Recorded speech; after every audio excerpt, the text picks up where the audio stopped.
My name is Darren, and at 28 years old, I learned the hard way that family can betray you in ways that cut deeper than any stranger ever could.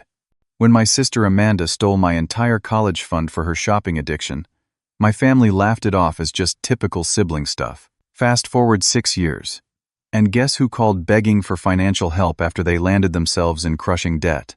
Their shocked faces when I delivered my unexpected response was something I will never forget. Before I dive into this story, where are you watching from today? Hit that like button if someone in your family has ever betrayed your trust, and subscribe if you want to hear how I finally stood up for myself after years of being the family doormat. Growing up in Westbrook, a middle-class suburban neighborhood just outside Detroit, Michigan, my childhood looked picture-perfect from the outside.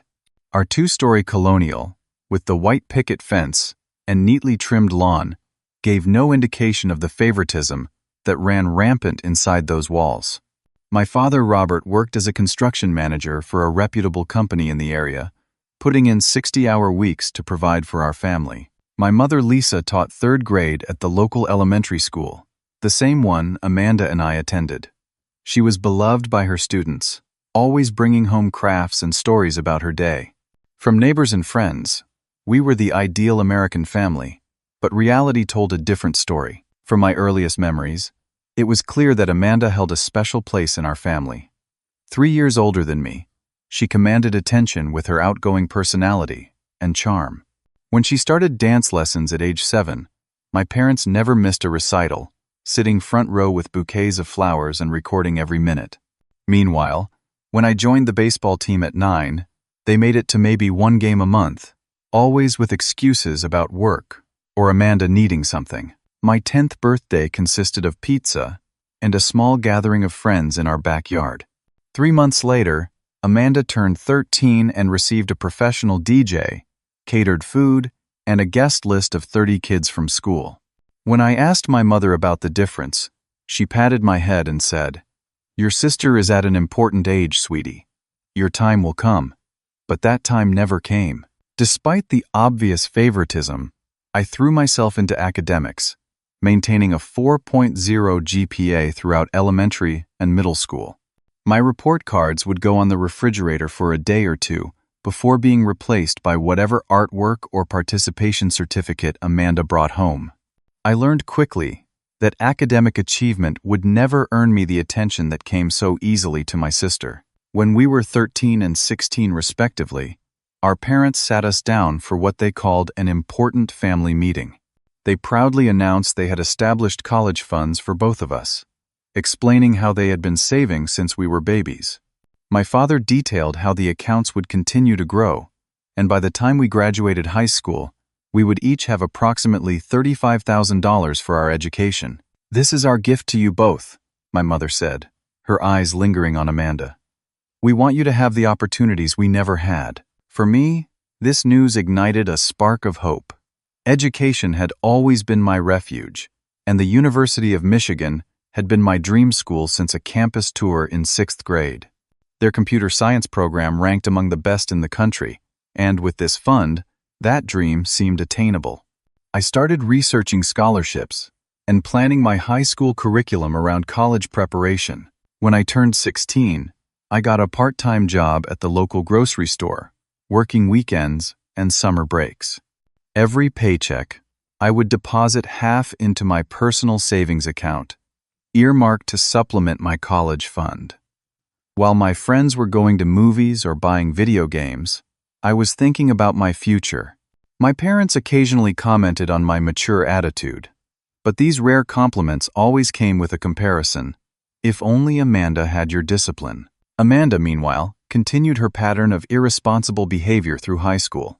Her once promising grades slipped as she prioritized social status over academics. Weeknights were spent at parties rather than studying, and weekends consisted of marathon shopping trips to the mall with her friends.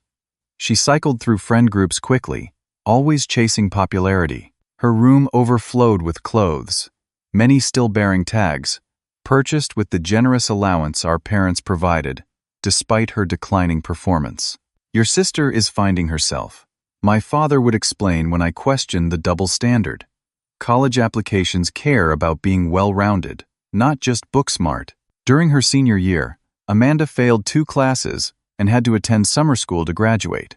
Rather than consequences, my parents rewarded her eventual graduation with a 2-week trip to Florida with her friends. When I pointed out the unfairness, my mother took me aside. "Darren, your sister struggles in ways you don't pocket. School comes easy to you, but she has to work twice as hard. We're just trying to encourage her progress." The irony of rewarding someone who deliberately avoided work while expecting me to accept minimal recognition for consistent effort wasn't lost on me. Still, I believed that my dedication would pay off in the long run.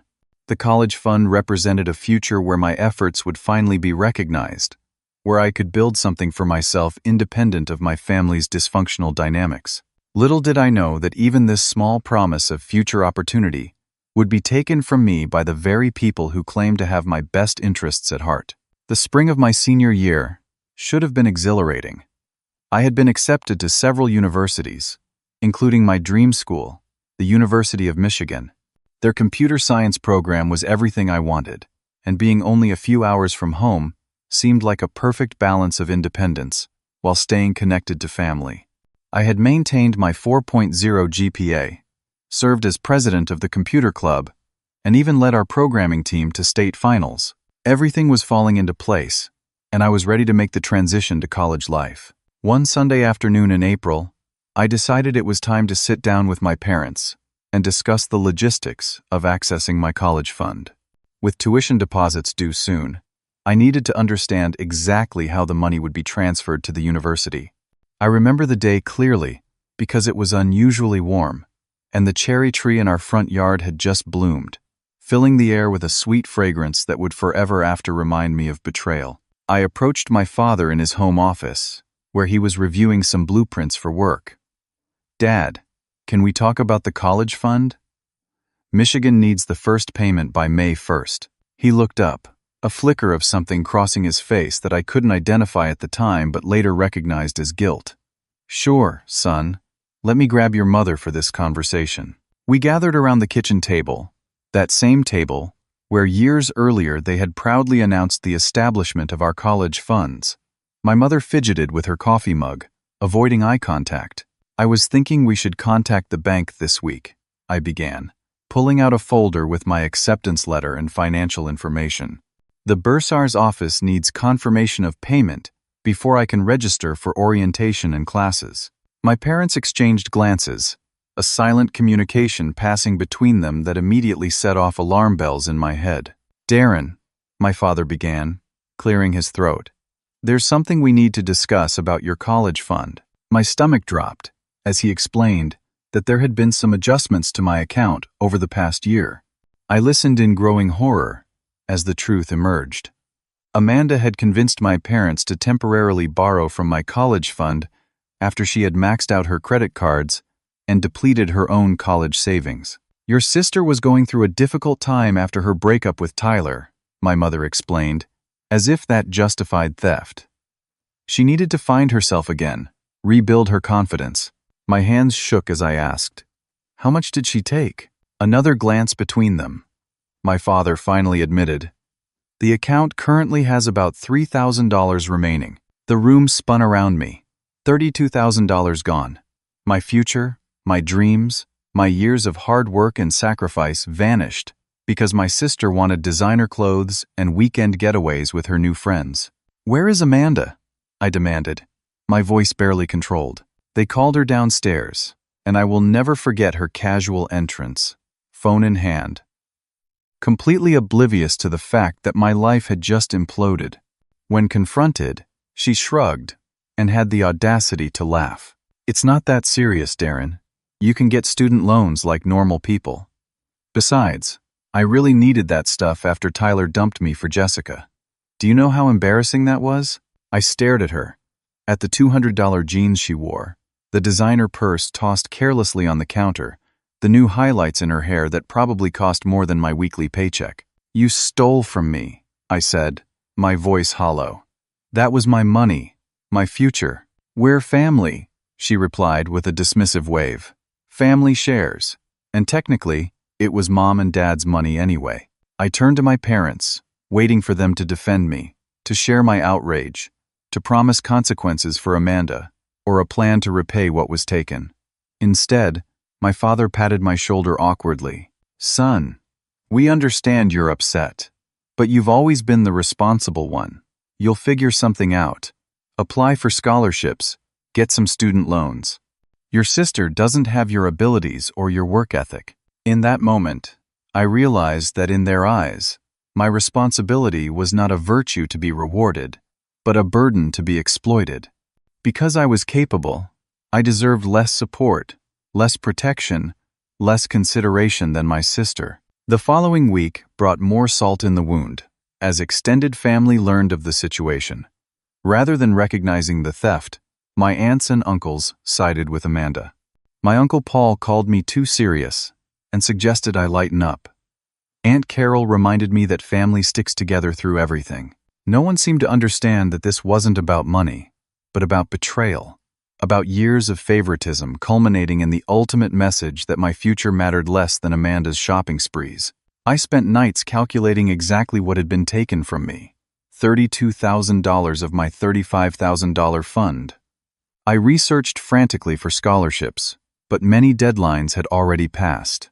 I applied for every available student loan, knowing I would graduate with significant debt.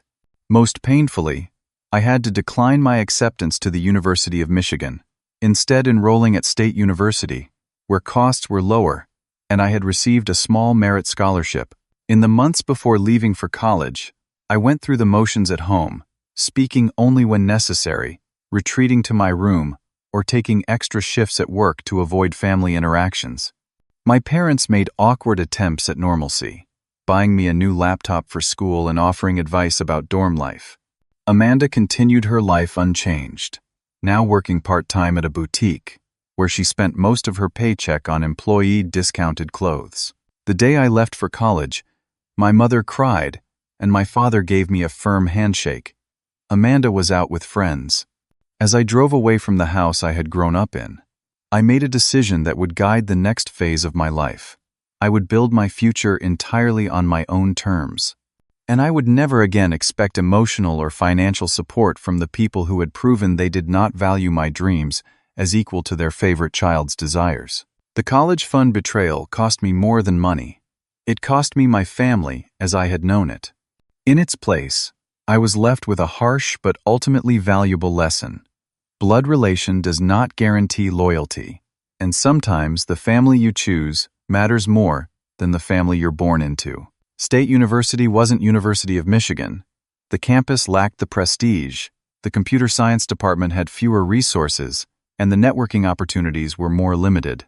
But it became the forge where I hammered my disappointment and anger into determination. My first week on campus, I secured 2 part-time jobs, morning shifts at the campus coffee shop and weekend work at the university IT help desk.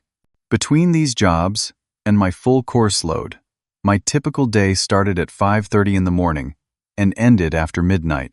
While other freshmen were decorating their dorms and attending campus social events, I was learning to function on 5 hours of sleep and mastering the art of studying during 15-minute breaks between responsibilities.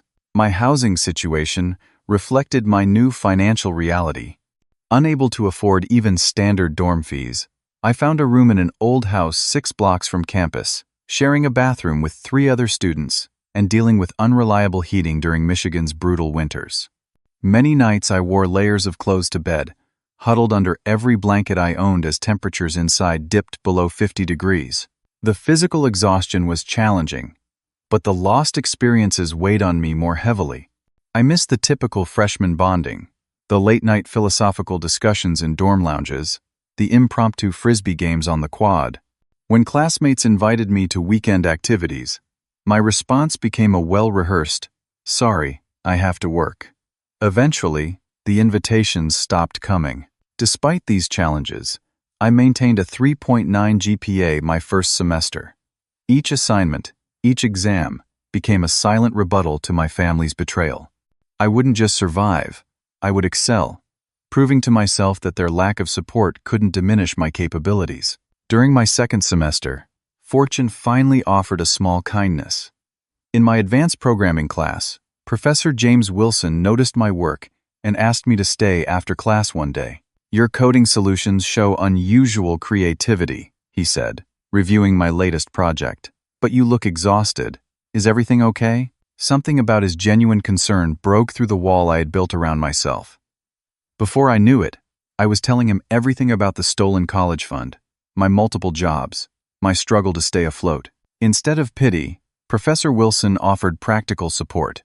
He hired me as his research assistant, a position that paid better than my other jobs combined and related directly to my field of study. More importantly, he became the mentor I desperately needed, someone who recognized my potential and invested in my growth without ulterior motives. "Your family situation is unfortunate," he told me one day, as we worked late in the lab, "but don't let their limitations define your future. Use this as fuel." Through Professor Wilson's connections, I landed a competitive summer internship at Tech Fusion, a growing startup in Chicago. The internship paid well enough that I could reduce my work hours during my sophomore year, allowing me to join the competitive programming team and even occasionally attend a social event. During these years, my contact with my biological family dwindled to occasional text messages and brief holiday calls. My mother would send care packages with snacks and toiletries, never acknowledging the elephant in the room. My father's communications were primarily practical questions about my car maintenance or health insurance.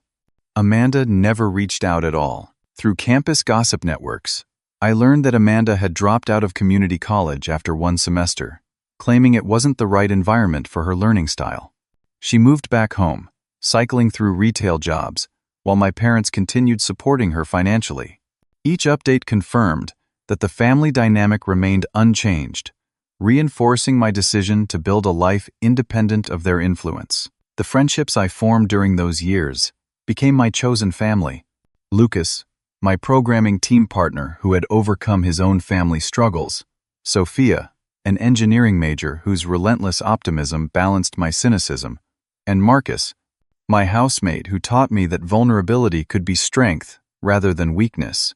Unlike my biological family, these friends celebrated my successes without reservation and supported me through difficulties without judgment.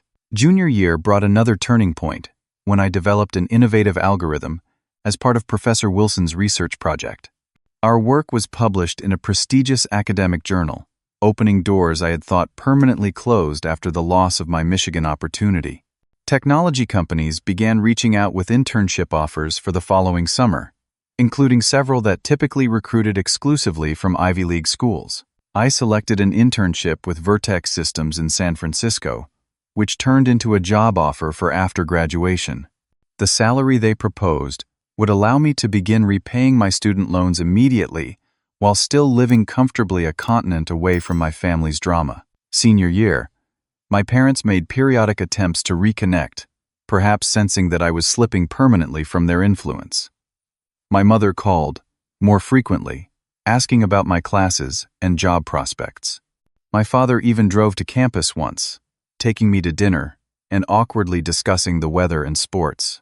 Neither ever mentioned Amanda's theft or offered any acknowledgement of how it had affected my college experience. During one such call, my mother mentioned casually, "Amanda is thinking about going back to school for fashion merchandising." "Isn't that wonderful?" I couldn't help asking, "Is she planning to pay for it herself this time?" The painful silence that followed told me everything I needed to know about their continued enabling of my sister's behavior. Graduation day arrived with bittersweet emotions. I had achieved what once seemed impossible, graduating with highest honors despite working throughout my entire college career. As I crossed the stage to receive my diploma, I searched the audience and found Professor Wilson and my friends cheering loudly. My parents sat several rows back, clapping politely. Amanda was absent, having decided a friend's birthday celebration was more important than her brother's graduation. At the small reception afterward, my father shook my hand and said, "We're proud of you, son," as if the past 4 years of struggle had been a normal college experience rather than an unnecessary ordeal created by their choices. I nodded, accepting the congratulations while knowing that the pride I felt belonged entirely to me. Every late night, every skipped social event, Every extra shift had led to this moment, and no one could take credit for my success but me. As I hugged Professor Wilson goodbye and promised to keep in touch, I realized that while blood may determine biological family, trust and mutual respect create the bonds that truly matter. The move to Chicago after graduation marked the beginning of my true independence. Vertex Systems had offered me a junior developer position with a starting salary that seemed almost unreal after years of pinching pennies. For the first time, I could afford a decent apartment without roommates, although I chose to live modestly and prioritize aggressive student loan repayment instead. My first day at Vertex, I arrived an hour early, dressed in a new suit purchased specifically for the occasion. The gleaming office building with its modern open floor plan and panoramic city views felt worlds away from my cramped college housing or my parents' suburban home. As I was shown to my workspace, complete with dual monitors and the latest development tools, I felt a surge of vindication. This was the future I had salvaged for myself despite the obstacles thrown in my path. Those early months were a whirlwind of learning and adaptation. The corporate environment required different skills than academia, and I threw myself into mastering not just technical aspects, but also workplace politics and professional networking. My habit of working longer hours than required quickly caught the attention of senior management, particularly the Chief Technology Officer, Bradley Thompson. "You don't need to burn yourself out to prove your worth here," Bradley told me after noticing my lights on well past normal business hours. "We hired you because we recognize your talent." It took time to internalize that message, to understand that my value wasn't tied solely to constant productivity. The insecurity planted by years of family favoritism didn't disappear overnight, but the consistent positive feedback from colleagues and supervisors began slowly replacing those negative beliefs. My first performance review brought an unexpected promotion to intermediate developer, bypassing the usual 2-year waiting period. The accompanying salary increase allowed me to create a structured financial plan, 60% to living expenses, 30% to debt repayment, and 10% to an emergency fund that would ensure I never needed to ask family for help. Contact with my parents during this time consisted mainly of monthly calls with my mother, who filled me in on neighborhood gossip and rarely asked substantive questions about my new life. These conversations followed a predictable pattern.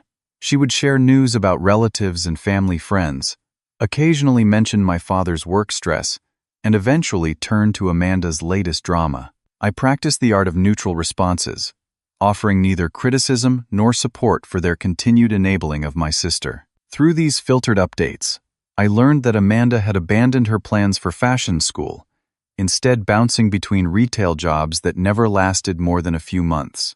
She had accumulated significant credit card debt from what my mother euphemistically called her shopping hobby. When I asked if Amanda was still living at home, my mother became defensive. "She's just going through a phase," she explained. "Your father and I want to provide a safe landing place while she figures things out."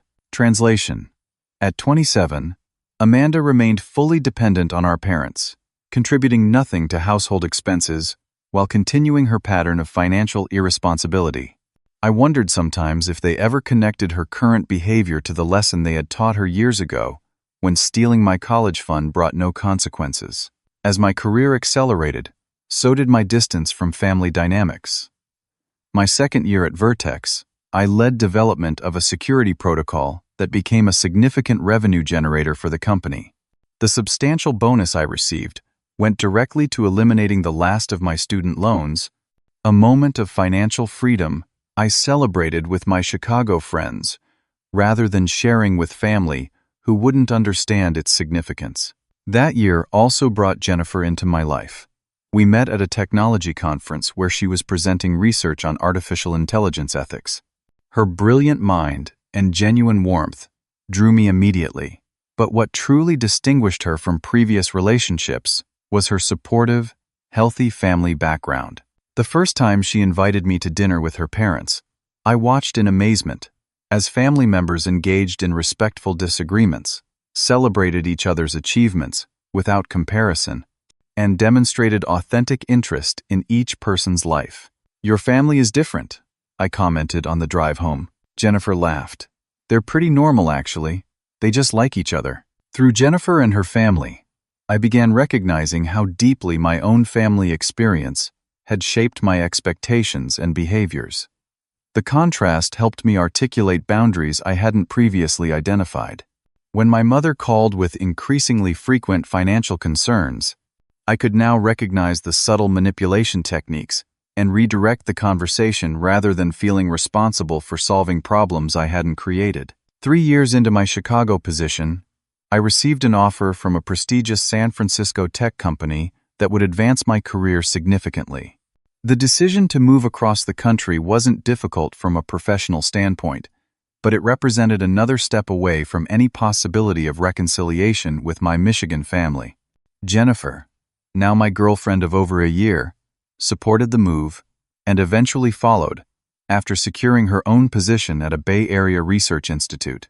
My parents received news of my relocation with the same distant acknowledgement they showed toward all my achievements. "California is very expensive," my father commented, his only response to learning I had been headhunted for a senior developer role that would more than double my salary. Meanwhile, extended family members who had previously dismissed my concerns about the stolen college fund began reaching out as my professional success became apparent. Cousin Brian, who had once told me to get over it, now wanted advice on breaking into the tech industry. Aunt Carol, who had defended Amanda's theft, inquired whether my company had internship opportunities for her son. I responded politely, but minimally, unwilling to extend professional opportunities to people who had shown no respect for my boundaries. In San Francisco, Jennifer and I built a comfortable life together. We purchased a small but well-located condo, continued advancing in our careers, and developed a circle of friends who shared our values of hard work, personal responsibility, and mutual support.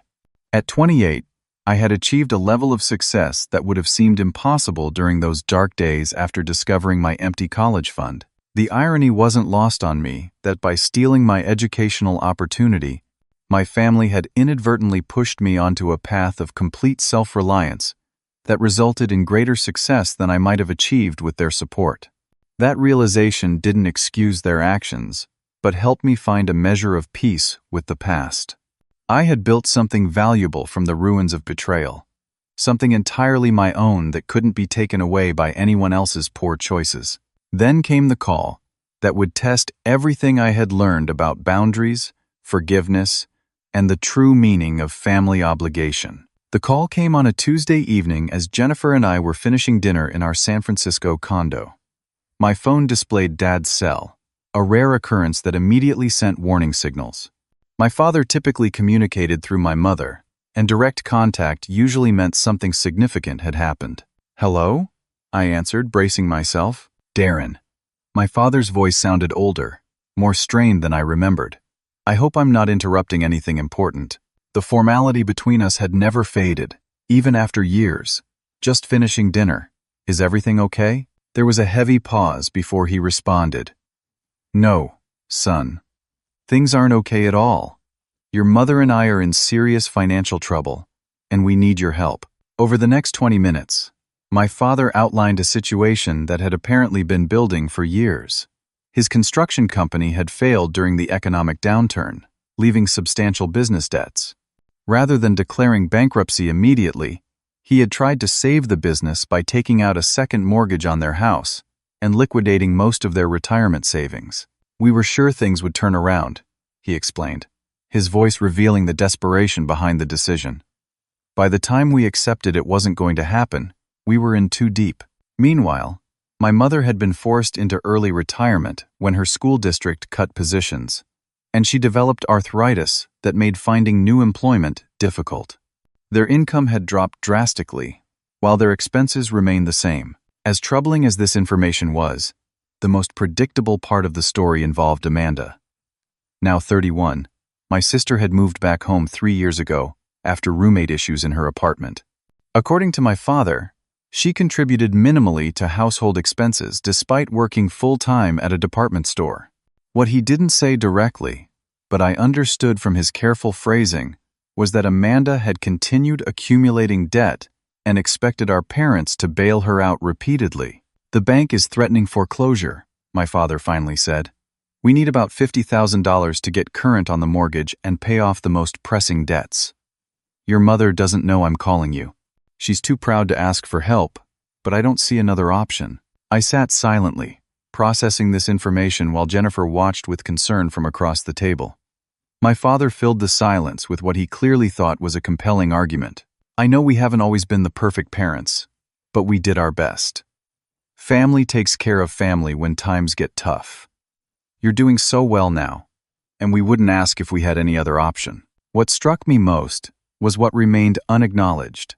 No mention of the college fund theft, no recognition of how their past choices had contributed to their current situation, and most tellingly, no apology for reaching out only when they needed something from me. "I need some time to think about this," I finally responded, my voice carefully neutral. "Can I call you back in a few days?" My father seemed surprised by this response, as if he had expected immediate agreement. "Of course, but please don't wait too long. The bank gave us 30 days, and we're already 10 days in." After ending the call, I explained everything to Jennifer, who listened without interrupting, her expression growing increasingly troubled. "They never even acknowledged what happened with your college fund," she noted after I finished. "Did they think you'd just forgotten?" Before I could respond, my phone began buzzing with text notifications. Extended family members were already mobilizing. "Uncle Paul, your father called me about their situation. I know you can help them out. Aunt Carol. Family comes first, Darren. Your parents need you now. Cousin Brian. Heard about Uncle Robert and Aunt Lisa. Tough break. Good thing they have you to bail them out." The coordinated pressure campaign felt calculated rather than coincidental. How many relatives had my father called before reaching out to me? The implied expectation that my success obligated me to rescue them from consequences of their own choices triggered a familiar resentment. The final message came from Amanda herself. "Dad says you're going to help with the house situation. Let me know when you send the money. BTW, can you add another 5 Kelvin for my credit cards? Would really help me get back on my feet." No greeting, no pleasantries, just an assumption of entitlement to financial assistance without even the pretense of gratitude. 6 years had passed since the college fund incident, yet nothing had changed in her attitude or behavior. That night, I barely slept, torn between conflicting emotions. On one hand, these were my parents, the people who had raised me despite their flaws. The thought of them losing their home of 30 years caused genuine pain. On the other hand, the complete absence of accountability for past actions or current choices made me reluctant to enable a dysfunctional system that would inevitably lead to future crises. Morning brought no clarity, only the certainty that this decision required careful consideration rather than an emotional response. As Jennifer left for work, she kissed me goodbye and offered simple advice. "Remember that helping someone sometimes means not giving them exactly what they ask for. Real help addresses the underlying problems, not just the symptoms." Her words stayed with me as I navigated the coming days, seeking counsel and clarity about the right course of action for a situation with no perfect solution. The weight of my family's request followed me through the next few days like a shadow. At work, I found myself staring at code without seeing it, my mind replaying conversations from years ago alongside my father's recent call. The expectation to provide financial rescue without acknowledgement of past wrongs felt both presumptuous and painfully familiar. That evening, Jennifer and I sat on our small balcony overlooking the city lights, cups of tea growing cold as we dissected the situation. "What would you do if Amanda hadn't taken your college money?" Jennifer asked, cutting through my circular thoughts. "If they were just parents who made poor financial decisions, but had always supported you?" The question gave me pause. "I would still help them," I admitted, "but it would be a straightforward decision based on gratitude rather than this complicated mess of resentment and obligation." "Then maybe this isn't about the money at all," she suggested. "Maybe it's about establishing that relationships have to be reciprocal to be healthy." Jennifer's perspective helped me recognize that my decision needed to address not just the immediate financial crisis, but the dysfunctional patterns that had created it. Simply writing a check would solve nothing in the long term, especially with Amanda continuing to drain their resources without consequence. The next day, I called Professor Wilson, the mentor who had guided me through my challenging college years. Now semi-retired but still teaching occasional classes, he had remained a trusted advisor through my career transitions. Family financial requests are rarely just about money, he observed after I explained the situation. They're about power dynamics, unresolved wounds, and expectations about who owes what to whom. So what would you do? I asked. Forgiveness and enabling are different things, he said thoughtfully. You can forgive someone without putting yourself in position to be hurt again. Whatever you decide, make sure it represents the relationship you want going forward, not the one you've had in the past. His distinction between forgiveness and enabling resonated deeply. I had been approaching the situation as a binary choice: help unconditionally or refuse completely. But perhaps there was a middle path that honored my own boundaries while still offering genuine assistance. Over the weekend, I met with my closest friends from the Bay Area tech community for our monthly poker game. Between hands, I shared my family situation, seeking additional perspectives before making my final decision. Marcus, always the pragmatist, suggested I verify my parents' claims before taking any action. Financial emergencies are rarely as sudden as people make them sound. Do some research. Make sure you understand exactly what you're potentially getting involved in. Taking his advice, I spent Sunday investigating my parents' financial situation as thoroughly as possible from a distance. Property tax records confirmed they were indeed behind on payments. A social media deep dive revealed Amanda's continued shopping habits, despite the family crisis. Her posts documenting new purchases stood in stark contrast to my father's desperate call. On Monday morning, I consulted with my financial advisor to understand how a substantial gift to my parents would impact my own financial plans. Then, in perhaps the most important step, I scheduled a session with my therapist for that afternoon. Dr. Harris had been helping me work through family-related issues for the past year. She listened carefully to the current situation before offering her perspective. What interests me, she noted, is that despite everything, you still feel some responsibility toward your parents. That speaks to your character, not theirs. The question isn't whether to help, but how to help in a way that supports positive change rather than continuing dysfunction. By Tuesday, exactly 1 week after my father's call, I had reached clarity about my response.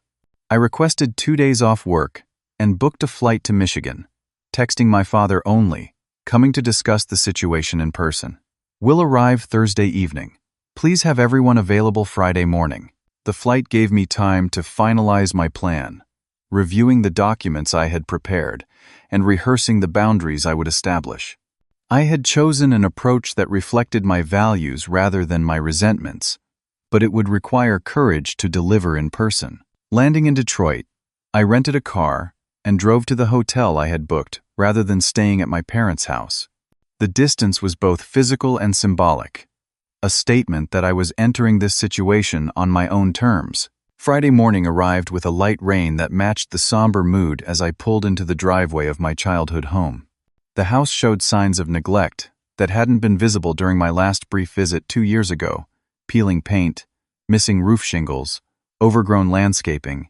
It was a physical manifestation of the financial neglect that had brought us to this point.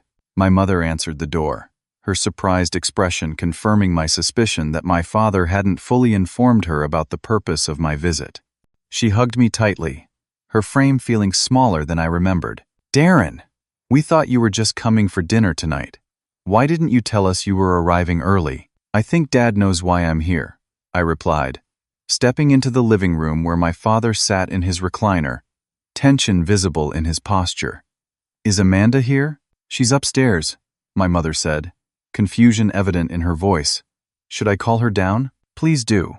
I need to speak with all of you together." As Amanda sauntered down the stairs, I was struck by how little she had changed her designer clothes and carefully maintained appearance at odds with someone supposedly struggling financially. She offered a casual, "Hey," without meeting my eyes, immediately taking a defensive posture on the couch. I remained standing, briefcase in hand, suddenly aware that I was the only one dressed professionally in this family gathering. My suit and tie a uniform from a different world than the one I had grown up in. "Dad called me about your financial situation," I began, making eye contact with each of them. "Before I address that, I want to be clear about something. 6 years ago, Amanda took $32,000 from my college fund with your permission. That decision forced me to change schools, work multiple jobs throughout college, and graduate with student loans I only recently finished paying off." My mother started to interrupt, but I raised my hand. "Please let me finish. Not once during these 6 years has anyone in this family acknowledged that theft or apologized for the impact it had on my life. Yet now, when you need financial help, I'm suddenly the person you turn to."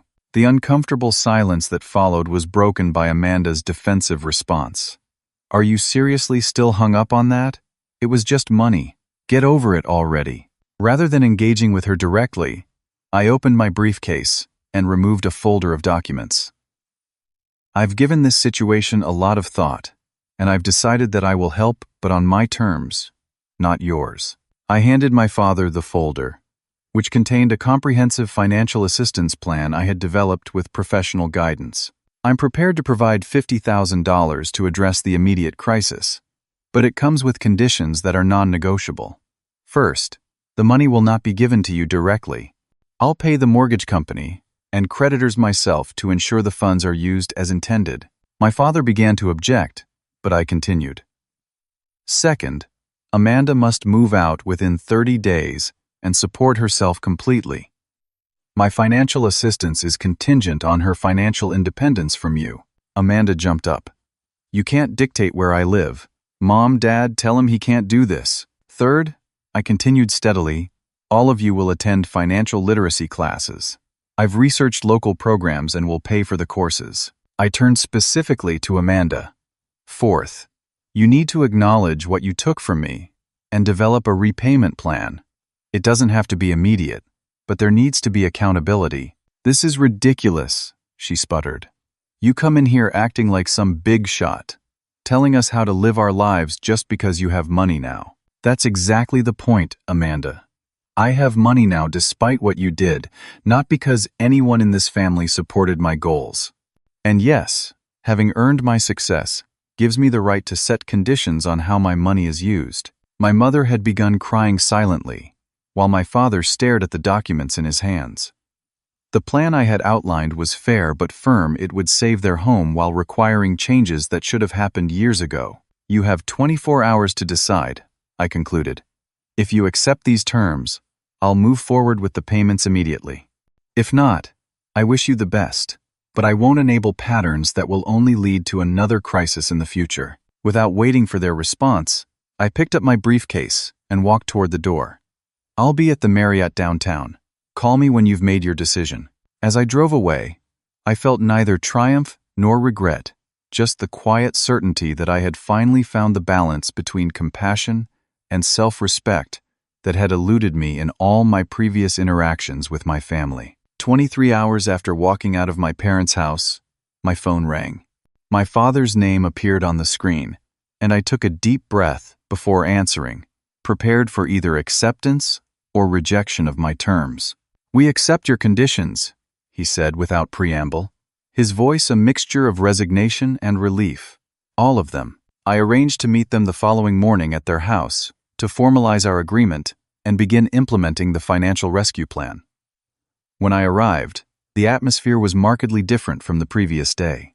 My parents sat at the kitchen table with expressions of subdued acceptance, while Amanda slouched in a corner chair, arms crossed defensively but noticeably silent. Before we proceed, I began, placing the revised agreement on the table. "I want to be clear that this is not about punishment or control. It's about creating sustainable change, so you won't find yourselves in this position again." My mother nodded, reaching for my hand across the table. "We understand, Darren, and I want to say something that's long overdue. I'm sorry about your college fund. We made a terrible mistake, and instead of acknowledging it, we justified it. Watching you walk away yesterday made me realize how close we are to losing you completely." Her apology, though years late, was unexpectedly affecting. I squeezed her hand briefly before returning to the business at hand, reviewing each point of the agreement and having all parties sign. The implementation began immediately. That afternoon, I accompanied my father to the bank and mortgage company, making payments that stopped the foreclosure proceedings. I set up appointments with a credit counselor and enrolled all 3 family members in a comprehensive financial literacy program. Most significantly, I helped Amanda search online for affordable apartments within her budget, making it clear that her moving out was non-negotiable. "This is cruel," she complained as we scrolled through listings. "You know I can't afford to live on my own." "Actually, you can," I replied, showing her a budget I had created based on her department store salary. "You'll need to cut back on non-essentials, but it's completely doable. Millions of people with your income level manage it every day." Her resistance continued through the apartment hunting process and into the actual move 4 weeks later. Yet underneath her complaints, I detected something unexpected. A grudging respect that hadn't been there before. By holding firm to my boundaries despite her emotional manipulation tactics, I had changed the dynamic between us in a fundamental way. The 6 months following our agreement brought substantial changes to my family system.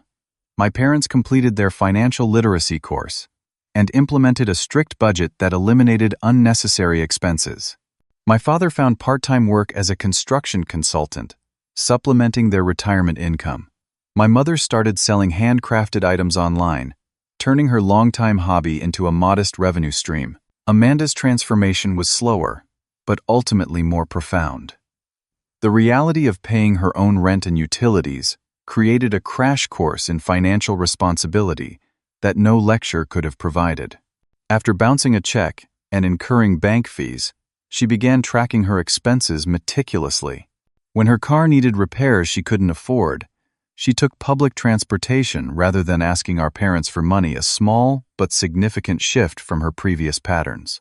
During this period, I maintained regular check-ins without micromanaging their progress. Our conversations gradually evolved from strictly financial matters to more personal updates, rebuilding connections that had been strained for years. My mother and I developed a Sunday evening phone ritual, and my father occasionally sent emails sharing articles related to my professional interests, a small but meaningful attempt to engage with my world. 1 year after the initial crisis, I returned to Michigan for a proper visit. The changes in the family home were immediately apparent: fresh paint, repaired roof, organized spaces. My parents greeted me with a confidence that had been absent during the financial crisis, proud to show how they had implemented the budgeting skills from their courses. The most surprising development came during dinner at a local restaurant, when Amanda arrived not only on time but with news. "I got promoted to assistant manager," she announced without her usual dramatic flair. "And I'm taking business classes at the community college. Part-time, but still." She hesitated before adding, "I also brought this." She slid an envelope across the table. Inside was a check for $500 with college fund repayment 1 written in the memo line. "It's not much compared to what I took," she acknowledged, meeting my eyes directly. "But it's a start. I'm going to send something every month, even if it's small." The amount was indeed minimal compared to what had been taken, but the symbolism was immeasurable. This wasn't about the money anymore. It was about Amanda finally taking responsibility for her actions and their impact on my life. "Thank you," I said simply. "This means a lot."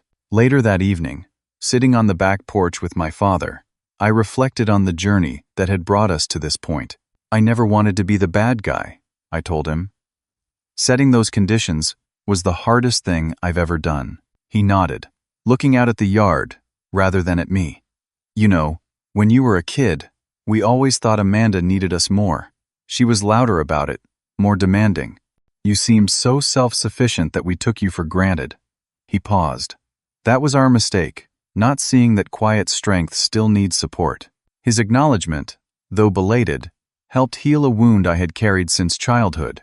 We weren't a perfect family, and never would be, but we were learning to be more honest about our dynamics and more respectful of each other's boundaries.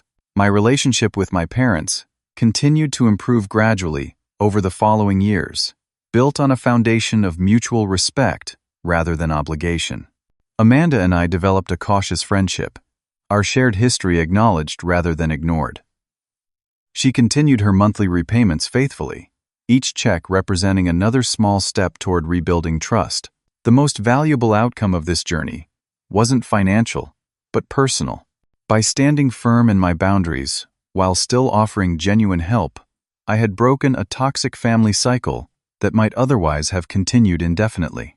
The experience taught me that true family support involves honesty and accountability, not blind enabling of destructive patterns. 3 years after the family financial crisis, Jennifer and I became engaged. As we planned our wedding, I made the decision to include my biological family in the celebration, something that would have seemed impossible during the darkest days of our estrangement. They attended not as entitled parents and sister, but as guests who had earned their place through the work of rebuilding relationships. At our engagement dinner, my father raised his glass for a toast. To Darren and Jennifer, he said, "Thank you for teaching us that love without respect isn't really love at all." His words captured the essence of what I had learned through this long journey, that healthy relationships require both compassion and boundaries, that helping sometimes means not giving people exactly what they ask for, and that true family, whether biological or chosen, supports growth rather than enabling stagnation. The college fund theft that once seemed like an ending had ultimately become a beginning, a painful but necessary catalyst for creating authentic relationships based on mutual respect rather than obligation.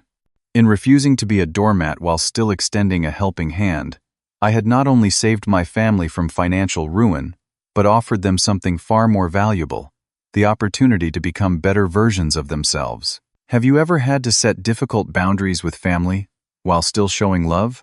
I'd love to hear your experiences in the comments below. If this story resonated with you, please like and subscribe to hear more about navigating complex family dynamics. And remember, sometimes the most caring thing you can do for someone is not what they want, but what they need. Thank you for listening to my journey, and I wish you strength in your own path toward healthy relationships.